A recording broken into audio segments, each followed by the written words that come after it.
شهر رمضان الذي أنزل فيه القرآن.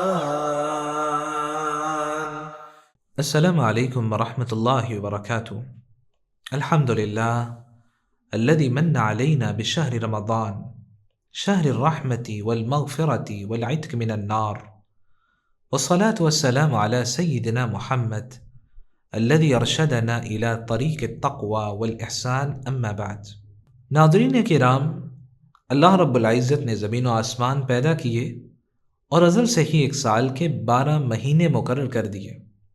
ان 12 مہینوں میں ماہ رمضان کو سب مہینوں کا سردار بنا دیا. علامہ ابن جوزی رحمۃ اللہ علیہ فرمایا کرتے، لوگوں، ماہ رمضان مہینوں میں ایسے ہی ہے جیسے یوسف علیہ السلام اپنے بھائیوں میں تھے. جس طرح یعقوب علیہ السلام کو اپنی اولاد میں یوسف علیہ السلام سب سے زیادہ پیارے تھے، اسی طرح اللہ رب العزت کو مہینوں میں ماہ رمضان سب سے زیادہ محبوب ہے. جیسے یوسف علیہ السلام کا حلم اور درگزر بھائیوں کی زیادتی پر غالب تھا کہ انہوں نے کہا لا تثریب علیکم اليوم، آج تم پر کوئی ملامت نہیں ہے. اسی طرح رمضان میں بھی اللہ کی طرف سے رحمتوں، برکتوں، نعمتوں، جہنم سے آزادی اور مغفرت کا وہ سامان ہے جو تمام مہینوں میں ہمارے کیے گئے گناہوں پہ غالب آ جاتا ہے. جس طرح یوسف علیہ السلام کے بھائی غلطی کرنے کے بعد ان کی طرف ہی فریاد لے کر آئے اور یوسف علیہ السلام نے ان کو اچھے طریقے سے ویلکم کہا، مدد کی، کھانا کھلایا اور ان کی سواریوں پہ سامان لدوایا، تو گویا ایک بھائی نے 11 بھائیوں کے مسئلے کو حل کر دیا. اسی طرح یہ رمضان کا مہینہ ہے کہ ہم 11 ماہ ہر قسم کے گناہ اور کوتاہیاں کرتے ہیں، مگر رمضان میں اللہ کی بخشش کی امید لگاتے ہیں اور غلطیوں کی اصلاح کی کوشش کرتے ہیں. ناظرین کرام، ماہ رمضان یہ ماہ تربیت ہے. آئیے رمضان کے آغاز میں ہی اپنے دل اور گفتار کا جائزہ لیں. یہ مہینہ صرف روزے رکھنے کا ہی نہیں ہے، بلکہ دل کی صفائی، کردار کی اصلاح اور گفتار کی درستگی کا مہینہ ہے. صحابہ کرام کی طرف دیکھیے، وہ کس تزکیے کے ساتھ رمضان کے استقبال کیا کرتے تھے. سیدنا عبداللہ بن مسعود رضی اللہ تعالی عنہ سے سوال ہوتا ہے، کیف کنتم تستقبلون رمضان؟ آپ صحابہ کرام دور نبوی میں رمضان کا کیسے استقبال کرتے تھے؟ فرمانے لگے، ما كان احدنا يجر على استقبال الهلال وفي قلبه ذرة حقد على اخيه المسلم. ہم میں سے کسی میں جرت نہیں ہوتی تھی کہ وہ رمضان کا چاند دیکھے جبکہ اس کے دل میں اپنے کسی مسلمان بھائی کے بارے میں ذرہ برابر بھی کینہ یا دشمنی موجود ہو. صحابہ کرام رمضان کا چاند نظر آنے سے پہلے ہی اپنے سینوں کو صاف کر لیا کرتے تھے. چھوٹے چھوٹے اختلافات، یہ کینہ اور ناراضیاں، ان کو صلح و صفائی میں بدل لیتے تھے.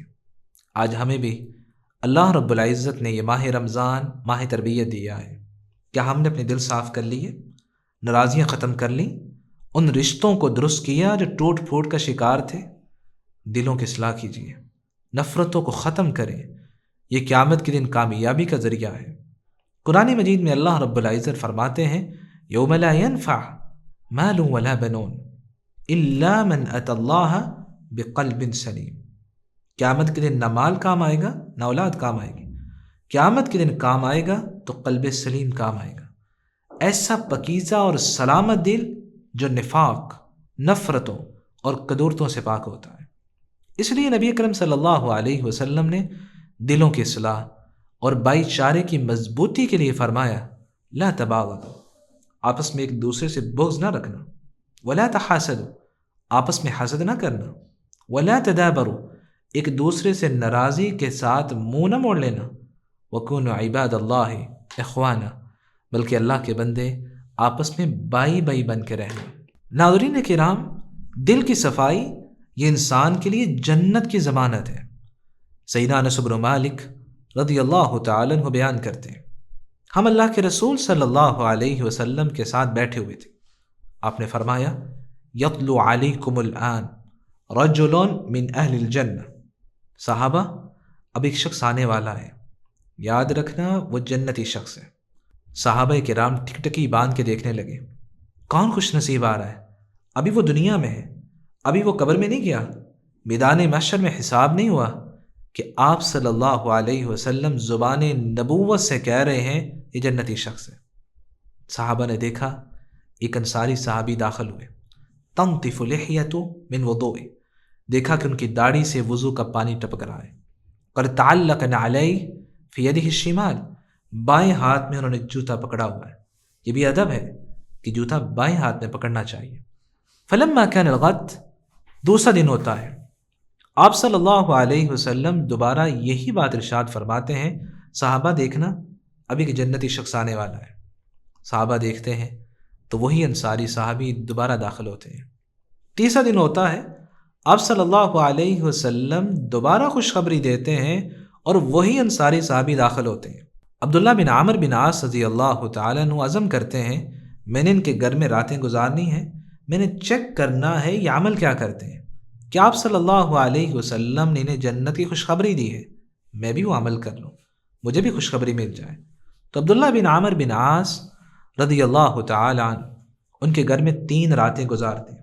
خود فرماتے ہیں، میں نے ان کی عبادت کو چیک کیا کہ وہ مسجد نبوی میں نماز پڑھتے ہیں، نماز تو میں بھی پڑھتا ہوں، وہ تہجد کا اہتمام کرتے ہیں، میں بھی تہجد پڑھتا ہوں، وہ بھی خیر کی طرف سبقت کرتے ہیں، میں بھی ایسا ہی ہوں۔ صحابہ کرام ایک دوسرے سے نیکی کے کاموں میں مسابقت کیا کرتے تھے۔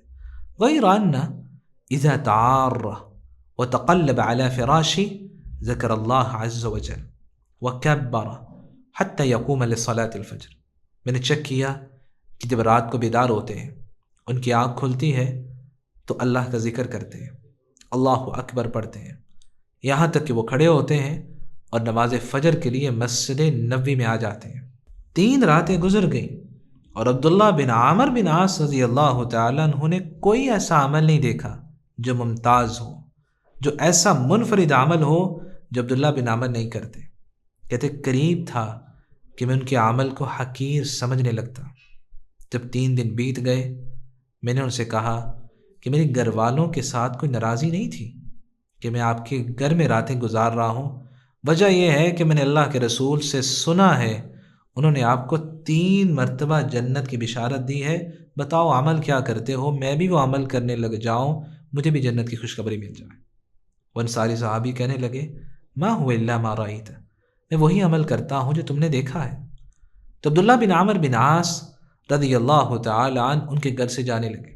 فلما ولیت دعانی، جب یہ جانے لگے ان کو بلا لیا اور فرمانے لگے، ما هو الا ما رأیت، عمل تو وہی کرتا ہوں جو تم نے دیکھا ہے، غیر انی لا اجد فی نفسی لأحد من المسلمین غشا، ہاں یہ عمل ہے، میں اپنے دل میں کسی مسلمان کے متعلق کوئی کینہ اور بغض نہیں رکھتا، ولا احسد علی خیر اعطاہ اللہ ایہ، اور اللہ تعالیٰ نے کسی کو جو خیر اور نعمت عطا فرمائی ہو، میں اس پر اس مسلمان سے کبھی حسد نہیں کرتا، کیونکہ وہ صحابی اس مسلمان سے کبھی حسد نہیں کرتا۔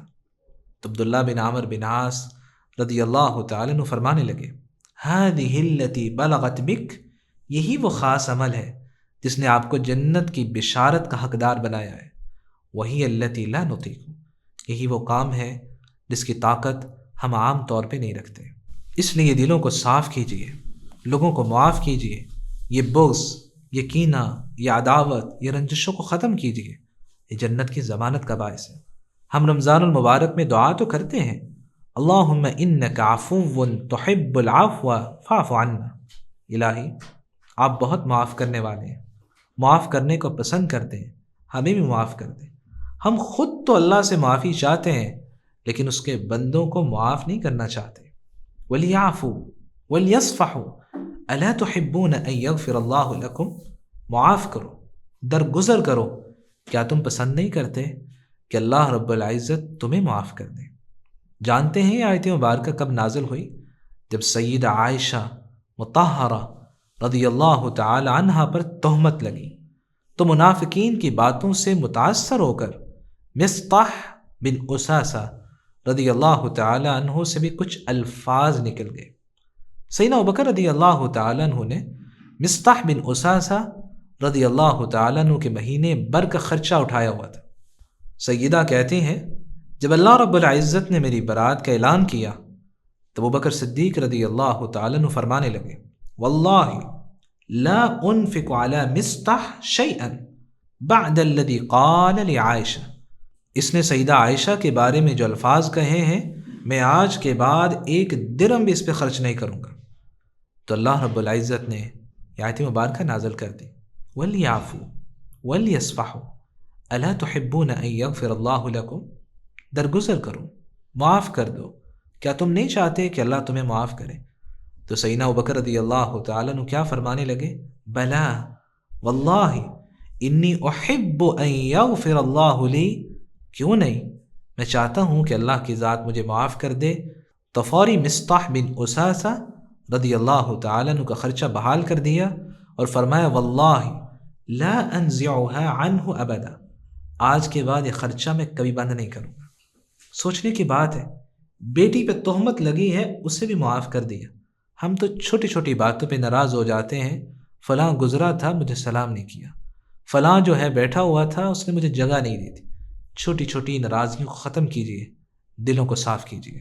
عبداللہ بن عباس رضی اللہ تعالیٰ عنہ کی حدیث کو سمجھیے، آپ صلی اللہ علیہ وسلم نے فرمایا اسمح یسمح لک، آج دنیا میں کسی کو معاف کرو، قیامت کا دن ہوگا اللہ رب العزت تمہیں معاف کر دیں گے۔ ناظرین گرامی، آج کی دوسری بات، ہم اپنی گفتار پر غور کریں، اسے بہتر بنائیں، اپنی گفتگو میں ادب، یہ نرمی، شائستگی اور احترام کو نمایاں کریں۔ ہماری زبان ہمارے دل کی عکاسی کرتی ہے۔ انسان اگر جھوٹ، غیبت، چغلی، بہتان، گالی کو نہیں چھوڑتا تو اسے روزہ رکھنے کا کوئی فائدہ نہیں ہوتا۔ عمر بن عبدالعزیز رحمۃ اللہ علیہ فرمایا کرتے ادرکنا السلف وهم لا يرون العبادة في الصوم ولا في الصلاة، ہم نے اسلاف، صحابہ کرام اور تابعین کو دیکھا ہے کہ وہ صرف کثرت سے روزے رکھنے یا نفلی نماز پڑھنے ہی کو اصل عبادت نہیں سمجھتے تھے، ولیکن فی الکف عن اعراض الناس، ان کے نزدیک اصل عبادت دوسروں کی عزت و آبرو پر زبان درازی سے بچنا ہوتا تھا۔ اس لیے یاد رکھو فقائم اللیل وصائم النہار ان لم یحفظ لسانہ افلس یوم القیامہ۔ عمر بن عبدالعزیز رحمۃ اللہ علیہ فرمایا کرتے رات بھر مصلے پر کھڑا ہونے والا اور دن بھر بھوکا رہنے والا شخص اگر اپنی زبان پہ قابو نہیں رکھتا تو وہ قیامت کے دن نیکیوں سے خالی ہوگا۔ اس لیے گفتار کو بہتر کیجیے، کسی کا مذاق، تمسخر اور طنز کرنے سے بچیں۔ انسان کسی پہ طنز کب کرتا ہے؟ جب اسے اپنے سے حقیر سمجھتا ہے۔ اور صحیح مسلم کی حدیث مبارکہ کہتی ہے بحسب امرئ من الشر ان یحقر اخاہ المسلم، کسی شخص کے برا ہونے کے لیے یہی کافی ہے کہ وہ اپنے مسلمان بھائی کو حقیر، اپنے سے کم تر سمجھے۔ سلف صالحین کہا کرتے تھے لا تسخر من اخیک فیعافیہ اللہ ویبتلیک، کسی بھائی کا مذاق مت اڑانا، ممکن ہے کہ اللہ رب العزت اسے اس عیب سے عافیت عطا فرما دے اور تمہیں اس عیب میں مبتلا کر دے۔ کسی نے کتنی پیاری بات کہی ہے، اگر میں کسی کے لیے ہمدرد نہیں بن سکتا تو مجھے کسی کے لیے سر درد بھی نہیں بننا چاہیے۔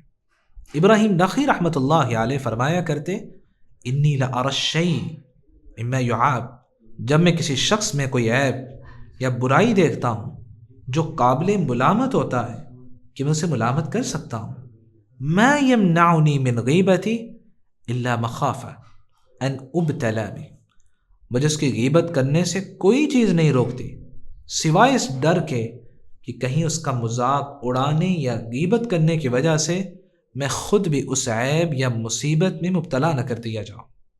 حسن بصری رحمۃ اللہ علیہ فرماتے کانوا یقولون، سلف صالحین کہا کرتے تھے من رما اخاہ بذنب فقد تاب من، جس شخص نے اپنے کسی بھائی کو ایسے گناہ کا طعنہ دیا جس سے وہ توبہ کر چکا ہو، لم یمت حتی یبتلیہ اللہ بھی، طعنہ دینے والا شخص اس وقت تک مرتا ہی نہیں ہے جب تک اللہ رب العزت اسے خود اس گناہ یا عیب میں مبتلا نہ کر دے۔ فضیل بن عیاض رحمۃ اللہ علیہ فرماتے واللہ ما یحل لک ان تؤذی کلبا او خنزیرا بغیر حق، اللہ کی قسم تمہارے لیے یہ جائز نہیں ہے کہ تم کسی ڈوگی یا سور کو ناحق تکلیف پہنچاؤ۔ فکیف تؤذی مسلمہ، پھر ایک کلمہ گو مسلمان کو کیسے تکلیف پہنچا دیتے ہو؟ اپنی غلط زبان کی وجہ سے، غلط رویے کی وجہ سے۔ اور یحییٰ بن معاذ رازی رحمۃ اللہ علیہ فرماتے لیکن حظ المؤمن منک ثلاث خصال لتکون من المحسنین، تمہارے پاس سے ایک مومن کو کم از کم یہ 3 باتیں ضرور حاصل ہونی چاہیے تاکہ تمہارا شمار محسنین، خیر و بلائی کرنے والوں میں ہو سکے۔ پہلی بات انک ان لم تنفع فلا تضر، اگر تم اسے نفع نہیں پہنچا سکتے تو کم از کم اسے نقصان بھی نہ پہنچاؤ۔ دوسری بات ان لم تسر فلا تغم، اگر تم اسے خوش نہیں کر سکتے تو اسے غمگین اور دکھی بھی نہ کرو۔ تیسری بات ان لم تمدح فلا تذم، اگر تم اس کی تعریف نہیں کر سکتے تو اس کی برائی مذمت بھی نہ کرو۔ اس لیے یہ ماہ رمضان اللہ رب العزت نے ہمیں عطا کر دیا ہے، اپنی گفتار کو بہتر کیجیے، دلوں کی اصلاح کیجیے۔ میری اللہ رب العزت سے دعا ہے الہ العالمین اس رمضان کو ہمارے لیے ماہ تربیت اور ماہ اصلاح بنا دے، ہمیں لوگوں کے لیے سراپا خیر بنا دے، ہمارے دلوں کو بغض سے پاک کر دے، ہماری زبانوں کو کسی کی غیبت، طنز، تمسخر اور بے عزتی سے محفوظ کر دے، ہمارے تعلقات میں محبت، اخوت اور بھائی چارہ قائم کر دے، ہماری گفتار کو شائستگی، نرمی اور محبت سے بھر دے۔ آمین۔ والسلام علیکم ورحمۃ اللہ وبرکاتہ۔